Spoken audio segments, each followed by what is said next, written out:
All right, can we hear me? Can we hear me okay with this? I'm not really a stand behind the podium or talk. Can we still hear me? Fantastic. All right. So before everybody gets out their videos, Luke had a fantastic idea, and we all want to do the wave. Start on this side. All right, wave. Excellent. Good. Okay, we're all loosened up. We're all ready for some awesome testing stuff? Good. Because that's what I'm here to talk about. Automated testing in Drupal with Behat. Now, now it's going to sound like I'm sucking up because she just sat down. I hope that the real test enthusiasts went to Michelle's talk yesterday, which was fantastic. And she really illustrated the triangle between the system test, integration tests, and unit tests. Today, we're really going to focus on full system tests, which is the easiest way to use Behat for a Drupal site. So this isn't so much a how-to or a workshop. Training was Thursday, and I hope whoever was really into it went then. This is more about the why you need to be automating your tests and what Behat looks like and how to get started. So let's take a short quiz. We found out who here is from, who has a QA background. Who loves manual regression testing? Come on, everybody, right. Very good. Now, for developers, who is at least 98% confident that every build you give is going to meet all of your requirements, not reopen any bugs, and not crash the server? I put that 2% in of crash the server for me because that's what I did a couple weeks ago. The build was great, but I crashed the server. Well, in the old days, in order to get around this, what we would do is we would write our code. We would take our user stories, or if in the really old days, we would take our index cards and write code off of those stories. We would test everything, and we would make sure that our code mostly passes all the requirements that we were given on that index card. And then we cross our fingers and build it, ship it to QA, and then they go and test everything else, like logging into the site. So what testers do, what QA does, is they test features by hand. And that's what testers are for. And it is of critical importance that developers not test their own code. You can't critique your own work. So having a dedicated QA, having dedicated testers is expensive. It's a human manual process. It's error prone. It really relies on solid requirements to write into a test plan, and that's not a bad thing. All good requirements should map to a test plan. A lot of the objection comes, but we have to know all of our stuff in advance, what the system is supposed to do. Absolutely, you do. So even a tester, QA, they also need requirements and a solid test plan. So then we get to manual regression testing, which is even worse than just regular build testing, because before a big release, of course, what do we have to do? We have to make sure the entire app still runs. And this is worse. This is doing a manual feature test for every feature in the project. This is making sure that everything can talk, everything works, no images are broken, and at my spot before Breakthrough, where I am now, our regression test was such a mammoth effort that we not only pulled QA in for it, we stopped the dev cycle and pulled in developers to do regression tests, and it was terrible. They still have a series of annual ping pong tournaments at that company because it was so terrible, and that was how they placated all the developers for having to do QA. So manual regression testing is very expensive. It is time consuming. It's costly. It's error prone. Anytime you have people following a script, even the most dedicated tester script follower can make a mistake, or upload the wrong image, or click the wrong link, or bring down the server. And this also, again, we get back to needing a solid test plan. So this should sound pretty familiar. This is like manual feature testing, only for all the things. But this brings us into the beauty of automated testing. And this, it's an idyllic world. So here we write code that tests code. we're translating our requirements, our user stories, into test code. And the beauty of doing this in Behat is that we can translate requirements into a language that requirements writers can still read that is test code. Really, the question before you start developing anything is, how do you know when you're actually done? You have a feature. Let's say a user story for, I don't know, here's a stupid one because it's in core, but whatever, forgot password. How do you know when that's done? Jira tells you. No. You have a list of the requirements that forgot password is supposed to do. You know, you click a forgot my password link, you type in an email, and you click a button, and then it sends you an email that contains such and such a thing. So you know what it's supposed to do when it's done. And this is what QA tests against. They'll look at it, they'll run it, they'll do edge cases and try to break it, and then you'll know, well, it meets all these things, and I can exercise it a lot, and it doesn't break. Done. So we'll check requirements. We can check some acceptance criteria if we have decent stories. Our business stakeholder, the product owner, the person who is in charge of these features, will look at it and say, yep, that's exactly what I thought forgot password was supposed to do. And then, of course, we test it manually before we write it. And, usually that's one time. And then you push it to QA, you ship it, and it's done. You don't come back to forgot password 6 months later when you're revamping something in some deeply deep form validation. But form validation can break forgot password. So then we write our test code to make sure that whatever we've written actually matches what the requirement is supposed to do, and that is done. And for me, I'm kind of a zealot about it. There's a couple of guys here on my team at work, and they know that I will say it's not done until it's tested. So now we'll move on to unit testing. And as we discovered yesterday, here we have there's a lot of opinions about what really makes unit tests, integration tests, system tests. This is a simplistic sort of definition. And really, these are pieces of code that test small atomic operations. You're specifying inputs, you're expecting certain outputs, and unit testing is fantastic for real pure test-driven development, which I did for a really long time. In 2001, I was working on a Ruby on Rails 0.8 project or something like that, and I made the big mistake then of checking in a work in progress onto our Subversion branch, and then the other developer on the team was like, "There's failing tests in the repo." Like, yeah, was okay. No, you can't do that. When you're committing, when you're pushing in, you're on the trunk. No failing tests. So unit testing, though, in Drupal is terrible. Unless you're going outside the box, like Michelle, and doing class injection and cool PHP spec stuff and generating out, real logical, responsible classes that you know what they do. Most of our Drupal code resides in Drupal. So what are we unit testing? Everything we're writing that has any sort of complexity is always about the interactions between Drupal and whatever we're writing. If you're testing a form validator, you're not testing an input and an exception. You are testing a form submit and a return because it's Drupal. So we have simple test in Drupal 7, which is so slow and terrible. This was my biggest hurdle into really deciding I was jazzed up about being a Drupal developer, is I started doing all of this and realized I can't write tests for what I'm doing. This is nuts. How do all you people do it?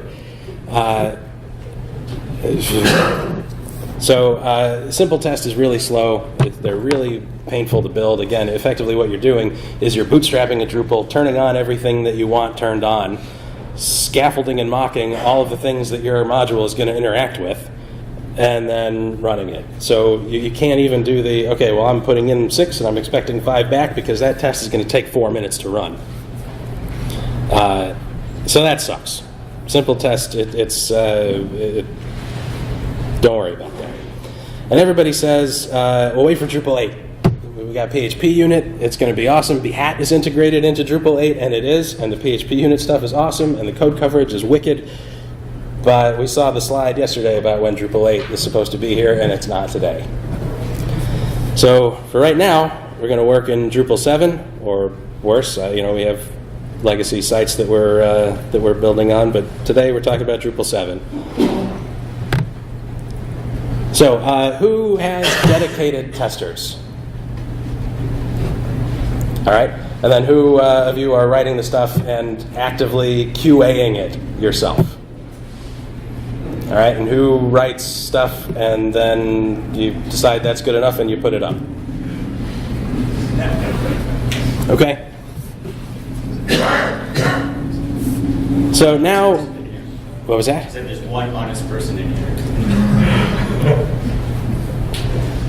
It's more than I expected. So now we get into acceptance testing or system testing, and this is what we're really focusing on. A system test, most of the time when we talk about it, usually it's browser automation in some form or other. Behat, for most of its non-JavaScripty headful tests, runs a headless guzzle-based post browser called Goot. And it's still a lot of browser automation. For Drupal apps, though, really, this is absolutely the easiest way to do it. And that doesn't mean the best way to do it, but it is beyond a doubt the easiest way to do it. And it's repeatable, and you can run the same tests over and over again, and they're repeatable, and you can change stuff, and then you can run the same tests over and over again, and it's repeatable. So this means that in our old example, we did forgot password 6 months ago, and now we make a change to our email address validation. We can make sure that forgot password still works because we have tests for this. So we can run a test for every build, the same test for every build. We don't have to hand anything over to the testers or worse to the client without knowing what they're getting. We know everything is working because we all have we have tests to cover ideally every part of it. And there's nobody that this doesn't save time for. This saves your time as a developer because you don't have to take stuff back. It saves QA time because they don't have to test the stupid stuff. All of the happy stuff, all the happy path is guaranteed to work. You don't get all of the the rejected bugs. I've got a decently large-scale project going, and I'm at something like 8,300 steps. And one time this sprint, due to a templating error, was the first time we had a bug reopened. When the whole thing is properly covered in tests, bugs don't reopen because you can verify it every time. It's also good for complex workflow automation. We had an accreditation management system which had something like 28 steps in order to get from being an applicant to being a fully fledged member and then renewing your membership. And in order to get QA up to the point where we would put out a build, and of course, it's an active development. We can be working on something and then figure out, the step in phase 2 needs 2 field type changes. Well, of course, that means a total reinstall, total teardown, all of their data is gone. They need to be able to have data at where they're testing easily. We can run a couple of tests, script it up, and then, zap. We run the script, and now they are at stage 12 of their 28-stage test. And now we hear the things that I hear a lot, and these come from posts that you read, questions that I get when giving talks like this. Every time I go into a client or a new shop, I hear a lot of these things. There are 1,000 excuses for why we shouldn't be doing this. It's a culture shift. It is a big culture shift, and we know that we can't change the culture of any company overnight. It doesn't happen. So the best time to start this was many years ago. The very second best time is right now. It's not. There's never a point in a project where it's too late to do some automation. If you've got, you're right at the end of a 9-month project. You got 2 sprints to go. do something, because it will make that part of it that much more secure, that much more stable. It doesn't matter how big the team is. In fact, it pays off more in a larger team because you know that whatever you're merging is going to pass. It doesn't matter how big the site is. Again, if you've got a site with 14 major features, and you're only now thinking, all right, well, I got 2 to go, test those 2. Don't let the whole site go out untested. This is 2015. The industry has evolved to a point where this isn't a question of whether this is a good idea. It's a good idea. It's not too expensive. It's not too time-consuming. It is a little bit of a culture shift, a mind shift to ramp up on it, but it pays off. I had a question about why the development cycle on my project is so rapid, why our delivery points are so much higher than a lot of the other teams, and I was asked, well, is it, even in spite of writing all the tests? No, it's because of writing all the tests that it gets to go so fast. We don't ever have to go back. It saves the devs time, it saves the testers time, and it will absolutely make you a better developer. To steal some of Michelle's words, when you're doing behavior testing with a tool like Behat, it is somewhat opinionated in how it wants you to do things, especially in the Drupal extension, which is what I'm talking about here. It wants you to do things in a Drupal way, and you'll be testing for them, ideally, before you write them, and then you can make it happen, and the next time will be even faster, plus you have a test to crib from. So again, we're Behat focused today, but there's a few other tools that are big industry standards, and the two major ones are Selenium, which Behat actually can automate for when you're doing JavaScripty or headful tests, and Sahi, which is a better browser automation tool, and actually Behat Mink can hook up to Sahi too. But the community sucks, and the maintainers are really sort of opinionated and not very helpful. The community's not great. There's not a lot of development on it. Selenium really is the industry standard, and unfortunately, it's not perfect. In fact, I have to have Firefox 34 on here with updates turned off because Firefox 35 doesn't work with Selenium Server, and that's how it automates. So you'll get a couple of false negatives sometimes. It can be a little shaky. It doesn't always respond to Ajax the way you want. It's not perfect, but it is better than not testing. But now, the magic of Behat. Now, Behat uses a natural language syntax called Gherkin, and this originated from the Ruby version of this tool called Cucumber. This is the PHP implementation of that. And it basically it forces you to write requirements as behaviors. So given I have a set of preconditions, when I take an action, then something happens. Let's have an example. So here's something that we see a lot.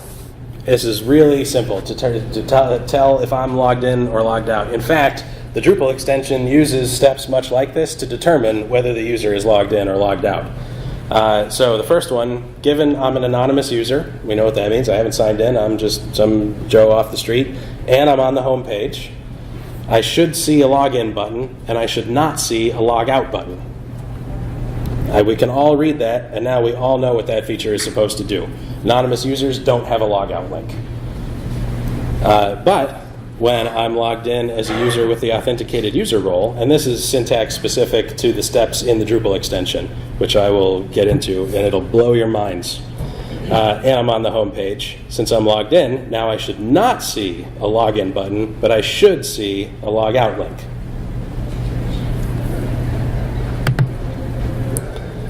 So the Drupal extension really is amazing. It'll blow your minds. It will change how you write code because it bootstraps Drupal and then lets you write whatever you like. You can hit any Drupal API you want. You can make any module call you want.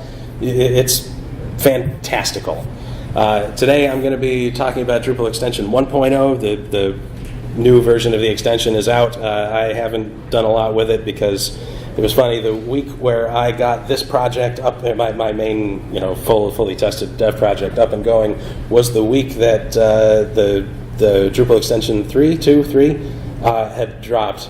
And the Behat 3 documentation, which had also recently dropped, was not all updated to Behat 3 stuff. So all of the docs still linked to Behat 2.5 doc, and the configuration is a little bit different. So this is all Behat 2.5 with the Drupal Extension 1.0. It's all, again, very directly, it translates directly into the two new versions, just the configuration is a little bit different. But now, the documentation is actually updated out on the Webernets, so you can follow it and set it up. So yeah, like I said, it bootstraps Drupal and lets you run whatever you want. It's incredible. So here's the Drupal API example. Here's one for taxonomy terms. Now, the new extension has a bit richer of a step library than this, and we're actually going to be contributing a bunch of this stuff back, I think as soon as we get legal to agree to it. So one thing that's missing is I'm viewing a particular term. So you can see what we're doing in here is the Behat method of identifying a step. So it identifies it as a step, and this one, when Behat finds a step that it doesn't recognize, when you run the test runner, it'll actually generate out a scaffold for you to copy into your feature context so that you can write your custom step. And it defaults to givens. Whether it's a given or a then or a when, it doesn't matter. You can have any of the steps at any point. And then it uses a regular expression to determine what it is that you're describing that you're doing. So here, given I'm viewing the whatever term, the name term, and what this will do is I pass in the name of a term, and it'll get the term by name. It'll pull that out of the array. It'll do taxonomy term URI, and then it will navigate to that path. So I can say given taxonomy term XYZ, and then I am viewing the XYZ term, and it will navigate you there. Here's one that we just did today, in fact. Given that a user should have a specified role. And we've done a lot of things with sophisticated user management, automatic role assignment on login, invitations with particular roles on them, commerce subscriptions where you buy a role and then roles expire. So here we have this amazing fixed step argument. Fixed step argument right out of the box really is meant for correcting regular expressions, but we use it for an amazing variety of things. We have a syntax now where we inject some variables into it, like we've got an @ identifies one of our special tokens. So we do like an @ timestamp, and it clicks off the epic timestamp in there so that we're guaranteed that everything is unique for the scenario run. There's a couple of things where maybe you need a node ID for nodes that you've scaffolded, and those aren't really easy to pull out at a test level, but are super easy to pull out of the array at a step level. So we can say @nid and then put in the name of the node that we've created, and it injects back the node ID, which is awesome. So we're correcting our username, and then we're doing Drupal's user load by mail. And then you can see this one's a little more robust because clearly I've used this one a lot more than this one, which doesn't even check to see that the term actually exists, and it probably should. So if the account that we're looking for doesn't exist, it'll throw an exception and fail the test. And then we look at the roles, and we search through the roles and find the role that we're looking for. And if the user doesn't have the role, we'll throw an exception and it'll fail the test. Now this also integrates with Drush. And like I said, this is the other half of what we were working on this morning. The Drupal API example needs a local install. You have to be running it against assets that the test runner can see. It has to be able to hit the database. It has to be able to hit the doc root for your Drupal site. It has to be able to bootstrap it. It has to be able to use it. So when you're developing, like you're doing stuff on Pantheon and you have a Drush site alias for it, and you're drushing everything, the Drupal API can't bootstrap that because it's not local. So instead, we can write everything through Drush. So here, we want to say I have the role. And this is a little bit different of a step.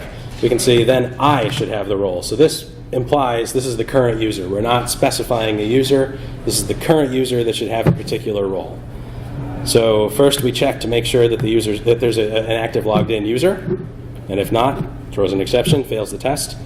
Then we look at the user name, because the context itself will store all the things that you do. When you're running the tests that set up all of your data, you can given to set up a whole bunch of users, given to set up terms and nodes. When the test finishes, it'll tear all that stuff down for you, so it tracks everything. So we go into the context version of what it is that we're keeping, which is not a Drupal user object. It's just a little descriptive object. Pull out the username, and then since we're doing everything through Drush and we have a site alias, we're doing a Drush user information, passing in the username as a parameter, and doing a simple string position to make sure that the text of that role is in the output of user information. And again, this could be a little more sophisticated. It could actually parse out the line that only has the roles on it, so you don't accidentally get any false positives. You know, if you have a role name of like user roles, this clearly will pass when it shouldn't. And if the user doesn't have the role, throws an exception, fails the test. Another amazing thing about all of this testing is that continuous integration really means something. Now we can have developers commit. We can merge up, push everything into master, kick off a job. Jenkins is what we use, but I mean, there's anything. Hudson, Travis, thank you. All of those things will run and integrate with Behat tests. But now, instead of having to rely on one key person to do the merge and run the tests and make the deploy and then notify everybody when a build goes up, we have sophisticated robots that come and do all of those things for me so that I don't have to worry about it. I click a button, and right now we click a button because we do builds so frequently and the tests actually do kind of take a while that doing it every check-in is not really efficient. And it'll alert everybody that a build is ready to go, and then QA can pull a build on their own if they want it. If they're not done testing the build before, they don't have to worry about dev just pushing one up. They're like, oh, I finished 3 features. I've pushed up a build. Well, I was testing. You took the whole server down. Well, only for 5 minutes. Now they can determine when they want the build, and they can only take the ones that pass. It's amazing. Life-changing. And now for everyone's favorite part, a live demonstration, which it'll be beautiful. Nothing can go wrong. So what I did was I whipped up a nothing little time tracker application, so I can log in. It gives me a calendar, which doesn't show anything right now. It lets me input a new time entry, which is just normal Drupal-y stuff. It's got a couple of taxonomy term references, and then when we add one, it adds to the calendar. Or does it?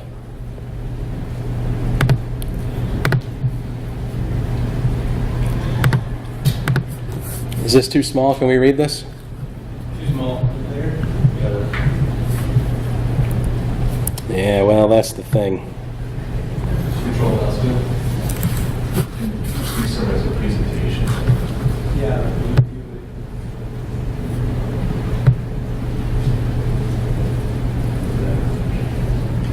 Oh, it is bigger. Fantastic. All right. So I made all of 3 or 4, really detailed user stories for this project. This one happens to be the second one, and we can see that I've tagged this one with an @API. Is the syntax for tagging, and you can tag features, you can tag scenarios, and you can filter these to run through the test runner system. So we can see this is the second one, and it really only deals with the homepage calendar. We've got some basic scenarios here, just these 2. And it says that the homepage calendar shows a month. It says when I'm logged in with an actual authenticated user and I'm on the homepage, I should see column headings for each one of the days of the week. That's a good way that we know that it's the month showing. And then we want to say that when we're logged in and we don't have any time entry nodes, Then we're on the home page. We shouldn't see any entries in the calendar. I scaffold a bunch of terms. Here's some projects, here's some clients, here's some positions. And then I'm scaffolding these time entry nodes. So I title them. We can see entry 1. And here's another one of those at fixed step argument magic ones that I've done here. When you're logged in, and we know that we are, this will put in the UID for the user that we're logged in with. Here's another magic one that automatically pops in today's date and then tomorrow's date. We've set a term reference to the projects that we've created and to the positions that we've created and to the clients that we've created. And then when we go to the home page, we should see the links for all of these things, and then we check them in order. So we can see that entry 1 should be before entry 2 in this particular cell. And this gets down into the weeds of some of these and really what makes it a system test versus a requirement test. No BA is ever going to write that for you. And then we want to make sure that entry 3 is before entry 4 for this query, which is, I don't know who really loves the calendar view module, but it works my month of, this is my view name, dash the date, dash the cell, and then we're looking for anchors inside there. So, yes? Sorry, could you talk about, or say what the purpose of the calendar tag was at the top of it, what that was doing? It is purely for classification. I can go into the test runner and request only calendar tests, or I can also go into the calendar or into the test runner and say, give me everything except calendar tests. It lets you include or exclude things based on the tag. It's purely for categorization. All right, should we run this guy, see if it goes? So here it's going to run, and here I have the Behat integration with PHP Storm, which is also fairly brilliant. But I can run this from the command line if we want to see other formatters. Now it's walking through all my steps, and look at that. 25 scenarios passed. On the downside, it's only 25 scenarios, and it did take 10 seconds to do it. However, I know that I can run this, and my calendar on the home page is going to work every time. The magic functions you have in there, are those yours or are those available? They are mine, but hopefully some version of these pretty soon will be available. I can navigate in here. Here's my custom feature context. And here's my fixed step argument. And it's a token replacer. Not a super efficient one, but it works. So here, if there's timestamp, it'll generate out our timestamp, today's date in the format that we want, tomorrow's date in the format we want, the current month in the format we want, current day, current year. Here's one of those ones where it looks through Behat objects. And you give it a username and then something in brackets, and it gives you what the actual Drupal username is for that. We use email registration for one of the projects, login toboggan for another project, and then, as we know, what we specify as a name or it will get overridden. Sometimes it's part of an email address plus the UID, so we can't always guarantee that what we put in is what's going to come out, hence this function. And then we can get node IDs based on their names with this guy. So it'll look like this. Node name, and then it'll replace that with the number.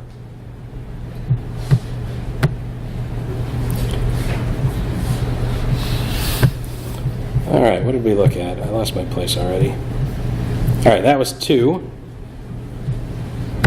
We have a set of client terms that we can look at. And here's one we'll write to look at the same thing for project terms, and then one to actually go and add a time entry.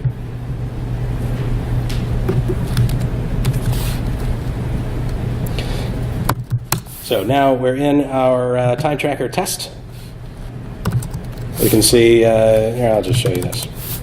The way that I usually format these is we have a doc root that houses all of Drupal's stuff, and then a test folder which houses all the test stuff. And that includes your binaries, all of your composer stuff, failures, which I'll get to in a minute, which is really exciting, the features themselves, and then the composer vendor stuff. All right, let's make sure failures is empty. And now I will just run bin Behat.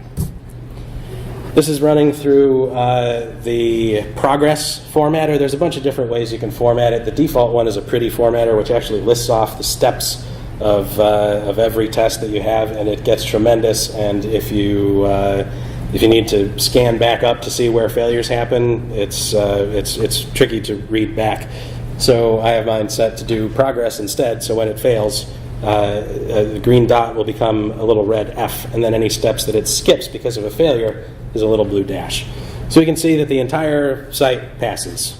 We have 73 of these. They all pass. The site does exactly what we think it's supposed to do.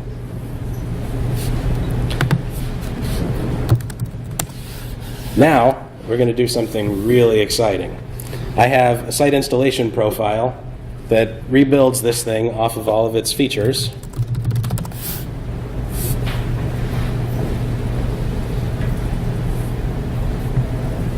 Oh, I was playing today. We don't like that.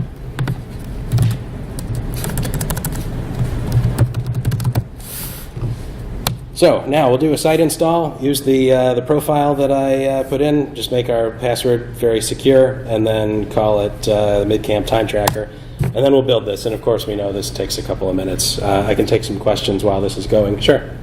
So the Drupal driver doesn't work anymore. Right. So how do you work on it? Do you write custom Drush commands? Because you can't scaffold nodes on your remote server if you're using Vagrant or Bamboo to nodes with a server. Well, that depends. On Vagrant, you can actually sort of trick it into running remote. I mean, you can. I've done it where I'm just sharing directories in a database, and that works fine. On the other hand, if you're running your server on Vagrant, run your tests on Vagrant. You can scaffold the entire thing. There was that was this we have Bamboo that also. So we build Drupal and then SSH it SPs it to the deployment server, and Bamboo runs. And then it invokes Drush to run there, and it would be great if we could run Behat to trigger it on the Bamboo server to the deployment server, but we can't scaffold nodes because Drush can't make nodes. No, but Bamboo can run shell commands in your target. So just port it over that way instead of trying to do the whole node. Right. Okay. Because all of the, I mean, we all use Drush and native code a lot. We know exactly how much slower a Drush command is going to be than actually just calling something natively. You can write it so that you can Drush everything, but it's unpleasant. Yeah. Okay, it's done. Now let's run these again. This should just pass, right? It's just repackaging what we already had. Oh my goodness, it's a good thing I didn't just give this package to QA. Look at all of these failures. Something's wrong.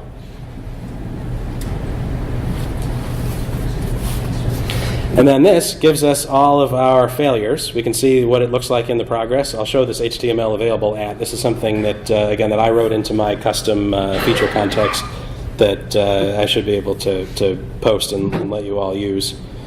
And here's all of our failures. So here we can see the pattern sun wasn't found anywhere on the text of the current page. So anyone want to guess maybe what's going on here?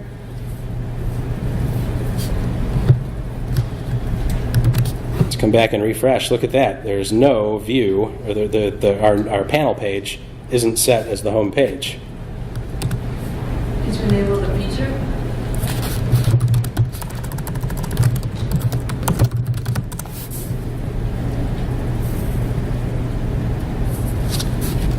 They're all enabled. Well, they're written right out of the box. That's not good.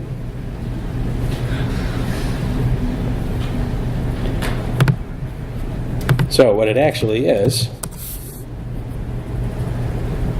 and this isn't picking on the amazing features builder, but it happens to not capture something. I'm going to submit a patch for it. We'll come to the panel page that we made as our home page and go to Path, Edit. And I want to use this one as my home page. And this one variable wasn't featureized. So let's check that, update and save. And now we come back and we'll see, look, we do in fact have the calendar now. And now,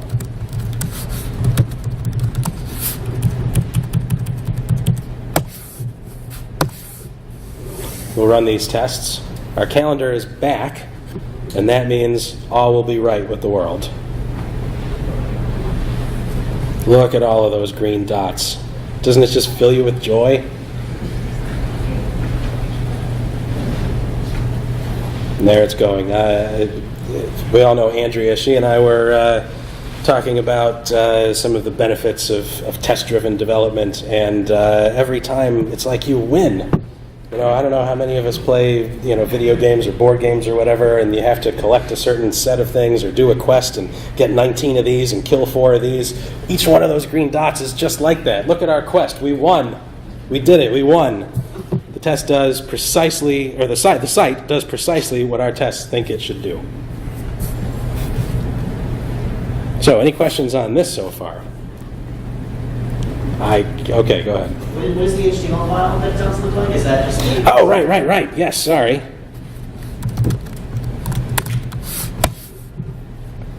All right, so what I do is when the tests are running and we hit a failure, I write out an HTML dump of what its current view is.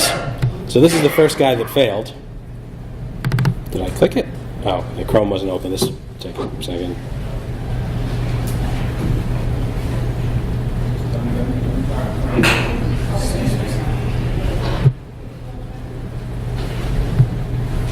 So here was the dump of our homepage, and we can see there's no calendar on there.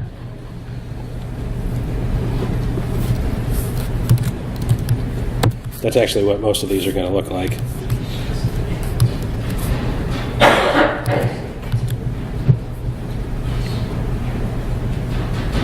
Yeah, so here's one, the entries aren't up in order because they're not calendar sorted.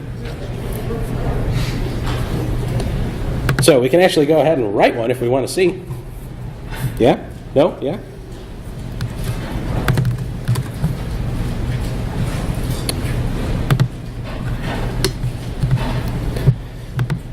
So we have a bunch of terms in here.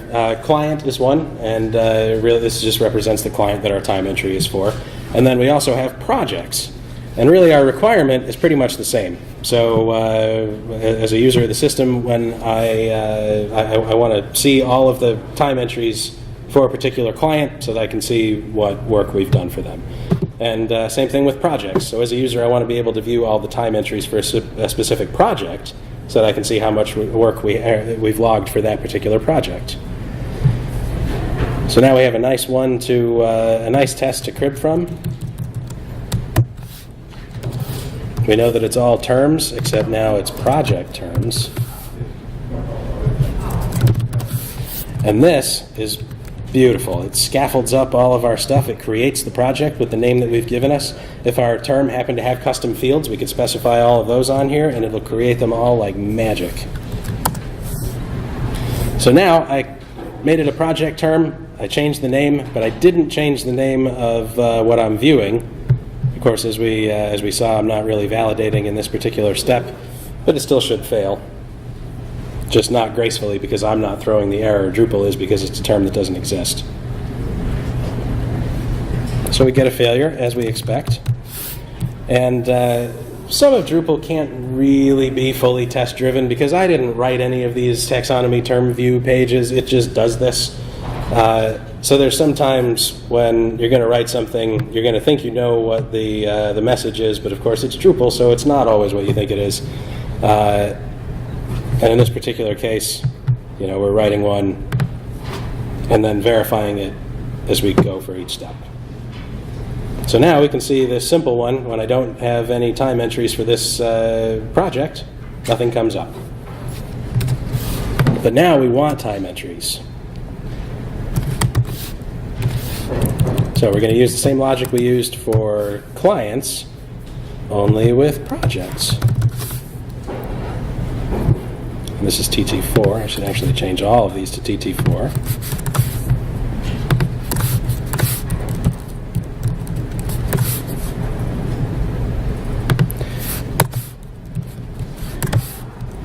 Now, a lot of you are probably thinking, well, why don't you just do a replace all? When I'm doing this, I don't do the replace all because this way I have to see what they all are and make sure that if I miss something, then I know why I missed it, because either the row is too long in this font, which is fine, or I'm referring to something I probably don't have to refer to if if it's trying to find a reference that's not there.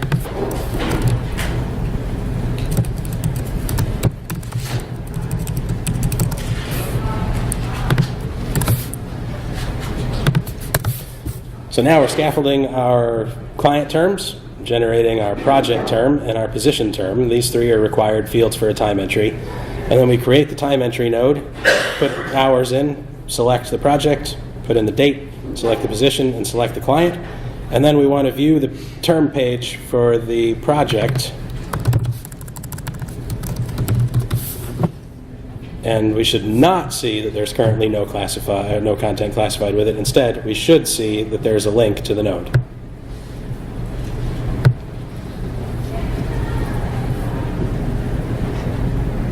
And it fails in taxonomy.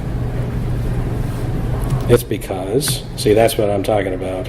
We need to make sure, since that one failed, I can go in and make sure that we're hitting project the same way every time, and we are.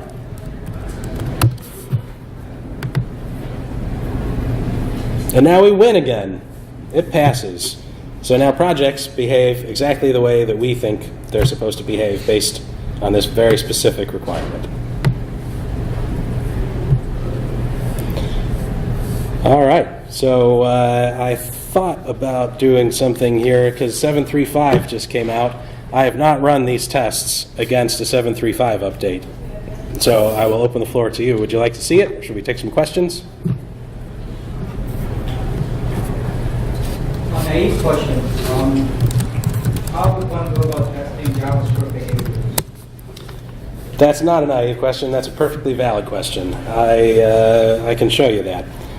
When you're running, let's see if I have a Selenium open.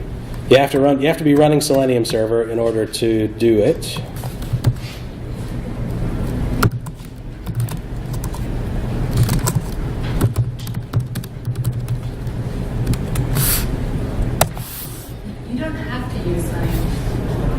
No, that's true. You just have to use a browser controller Right. as a driver, because Mink is able to switch between drivers.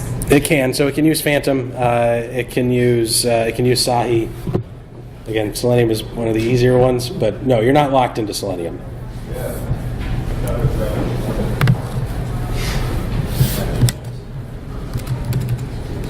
Where's my guy?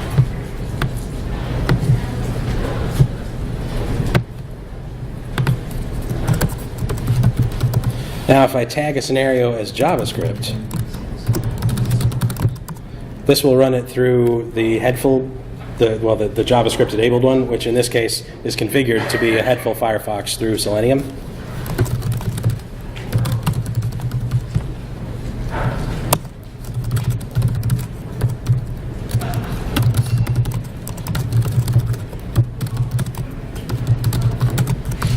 I don't really have a lot of JavaScript on this site. I don't know if I actually have any. But we can tag it with JavaScript, and now we'll see that it opens up Firefox. It'll run it through Selenium, automate my browser, it does my thing.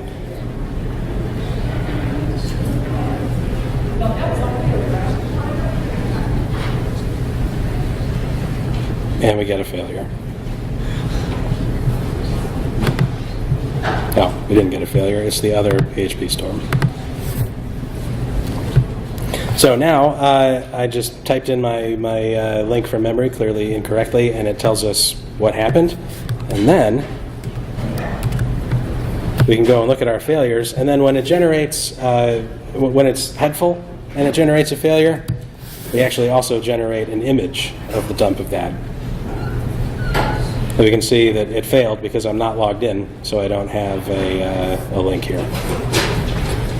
Tagging it with the add JavaScript will let it run all of that stuff. Again, I don't have any real examples right here, but I have some steps written for testing confirm dialogues, like the navigate away from page stuff, and that is a pain. Some of the things that I've had to do there in order to make it work with Selenium anyway is that after you pop something up that has modals, you have to explicitly close your JavaScript session and let it reopen another browser. Otherwise, it can hang where the dialog was because it doesn't always dismiss it correctly. Sure. Do you have such a scenario where you have different users log in for different roles? Or it's like I have a situation where I have a student log in, post a question, logs out, have an advisor log in, answer that question. To test interactions like that? Absolutely. Well, do I have any scenarios like right now with me? No, but we can make some. And say, given I'm logged in as a user with the student role, and I am on whatever the post a question page.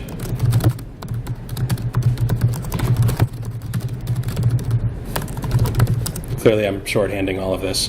But you could write steps to do all that stuff the way you want. You could use a scenario outline and then have a some gherkin where you like, I am logged in as a student, and then I post a something. And then you can do it the whole thing over again with that I'm logged in, when I'm logged in as a teacher.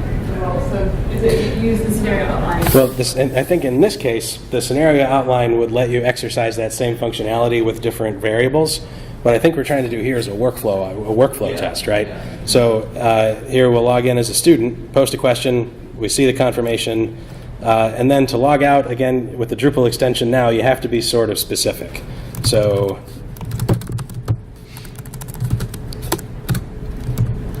then I am an anonymous user, and that forces the context back to unlogged in and will log you out of the site. When you're logging in with a role like that, how do can you still use user ID, stuff like that? Or You can. So I could also do and users.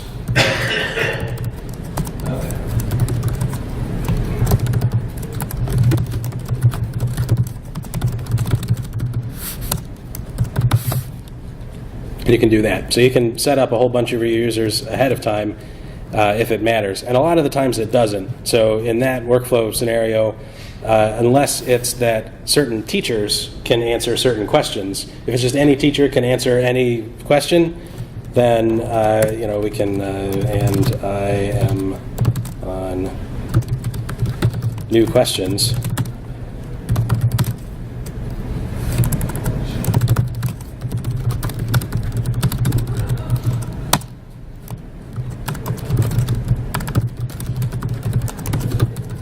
So you can swap in and out and log in and out. And I actually, I'll show you a little bit here.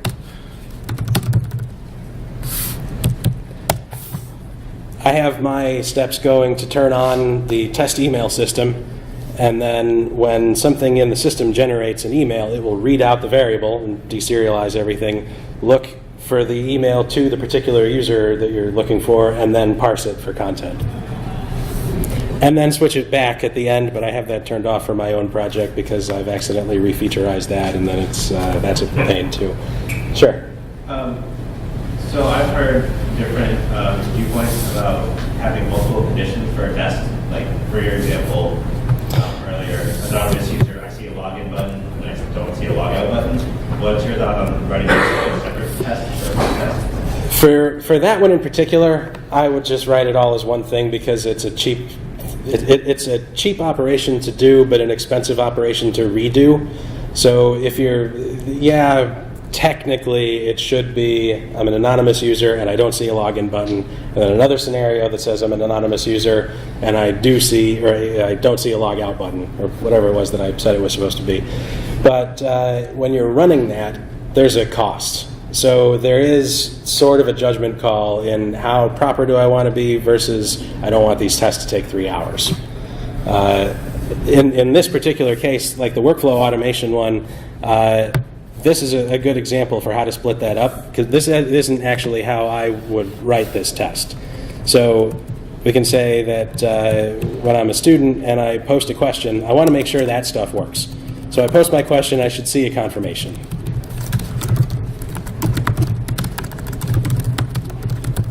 But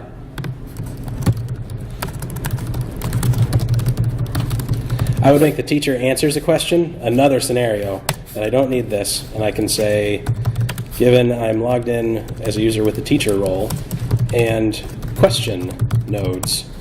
And then I would scaffold out the node here so that the teacher can react to it without needing any of the other stuff. So by scaffolding out the question node, you're not actually going back to the one that the student just asked? No, when this scenario is finished, it tears it all out, so it's gone. The scenarios should be isolated from each other.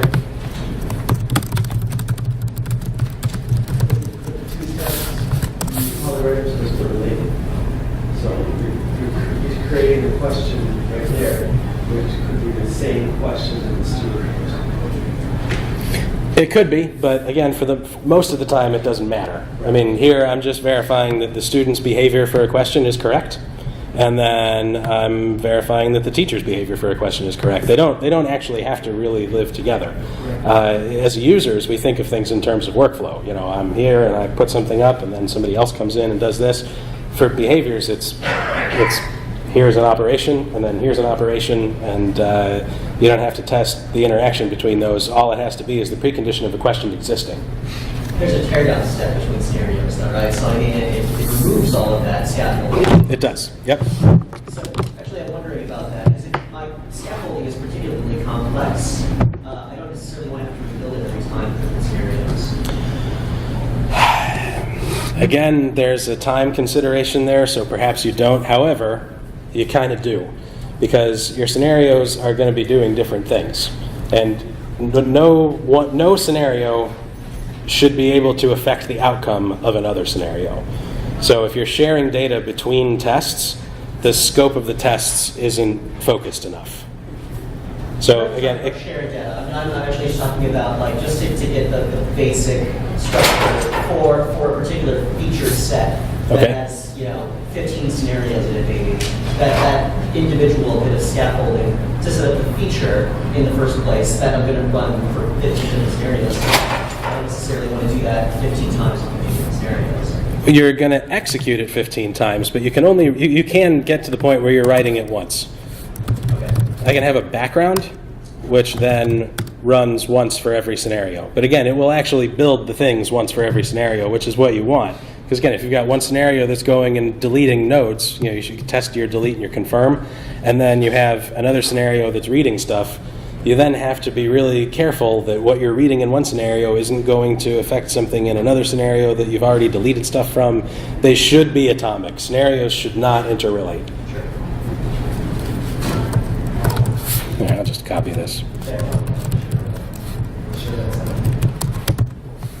So now I put this guy into background. We can see that I took it out of this scenario. And if I run this scenario, it will still come true because the background runs for every scenario in this feature. And if you describe that the way I thought you did, the background one runs once and then shares that result with the scenario. No, the background will execute once for every feature execution. And if you have a scenario outline, like Michelle was talking about, if of course, this has nothing to do with this particular test, but that doesn't matter.